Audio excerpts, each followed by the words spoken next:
హావిష్ గారు ఎలా ఉన్నారు? నేను బాగున్నానండి. మీరు ఎలా ఉన్నారు? బర్త్‌డే సందర్భంగా నేను రెడీ చాలా బాగుంది గ్లిమ్స్ అయితే మాత్రం. Thank you. అంటే ఇప్పుడు మిమ్మల్ని ఆల్రెడీ 2, 3 మూవీస్‌తో చూసాము. దీంట్లో అయితే మాత్రం రాముడిలాగా చాలా బాగున్నారు. రియల్ లైఫ్‌లో మీరు రాముడేనా? లేకపోతే మీరేమనుకుంటున్నారు? నేనా? చాలా క్యూట్‌గా రాముడిగానే ఉన్నారు. మీరు ఎలా ఉంటారో నాకు తెలియదు కదా! సీక్రెట్స్ కొన్ని చెప్పకూడదు బయటికి అలా.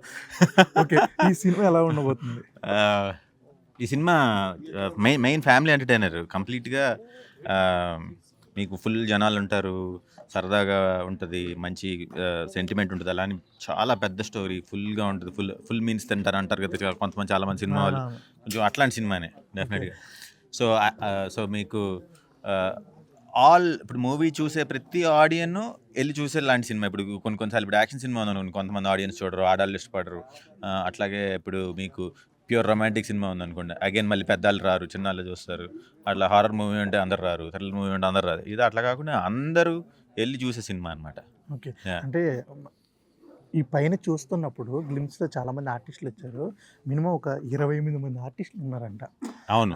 ఎలా ఉండేది సెట్స్లో అలానే అసలు మీకు ఇప్పుడు ఇట్లా ఉంది చూసారా, అక్కడ మీకు ఎక్కడ చూసినా పెద్ద పెద్ద హాల్ నిండా జనాలు. ఆ మధ్యలో నన్ను కూర్చోబెట్టి నేను వీళ్ళందరికీ హలో చెప్పేపాటికి నా రోజు అయిపోతూ ఉండేది. బట్ విపరీతంగా చాలా బాగుండేది. ఇప్పుడు అందులో చాలామంది సీనియర్ ఆర్టిస్టులు, ఓల్డ్ ఆర్టిస్టులు కూడా ఉన్నారనమాట. సో వాళ్ళందరూ వాళ్ళ ఎక్స్పీరియన్స్లు 30-40 ఇయర్స్ బ్యాక్ ఏఎన్ఆర్ గారి దగ్గర, ఎన్టీ రామారావు గారి దగ్గర అట్లా అక్కడి నుంచి స్టోరీలు చెప్పుకుంటూ వస్తారు. సో చాలా సరదాగా ఉంటుంది సెట్లో. అసలు భలే ఉంటుంది. అసలు సెట్ అదలబుద్ధి కాదు మీకు. అట్లా ఇలాంటి అంటే పండగ వాతావరణం సెట్స్లో ఉన్నప్పుడు మనకి ఏదైనా ఒక సీన్ చెప్పినప్పుడు, ఏదైనా యాక్ట్ చేసినప్పుడు వెనకాల ఒకరు జోకులు వేస్తూ ఉంటారు సీనియర్ యాక్టర్స్. చేసి పక్కకి పోతారు, మనం యాక్ట్ చేయాలి. అలాంటివి ఏమన్నా? అది ఇదివరకటి కాలం ఒక ఫిల్మ్ ఉండేది చూసారా, నేను చేసేవాడిని అప్పట్లో.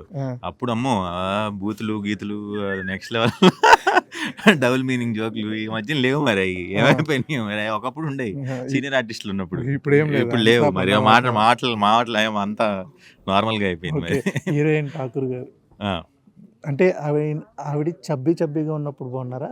ఇప్పుడు కొంచెం స్లిమ్గా నీట్గా ఉన్నప్పుడు బాగున్నారు? నాకు చబ్బీ ఉన్నప్పుడే నచ్చారు ఆవిడ పర్టికులర్గా. కాంప్లిమెంట్ ఇవ్వలేదు మరి, ఎందుకు తగ్గిపోయారండి అని? అలా అడిగినందుకు మొన్న ఎవరినో ఏదో చేశారు, ఎందుకు వచ్చిందిలే అని చెప్పి త్రినాథ్ గారు అయితే అడిగారు. ఓకే. మరి తర్వాత మరి ఇప్పుడు మరి అడగట్లేదు మైక్ ముందు. ఓకే సార్, మేము రెడీగా ఉన్నాం సినిమా చూడడానికి. మీరు కూడా ఎప్పుడు రిలీజ్ చేస్తారో మాకు చెప్తే చాలు, అంతే. వచ్చేస్తున్నాం తొందరలోనే. Thank you sir, all the best. Thank you, once again happy birthday. Thank you so much.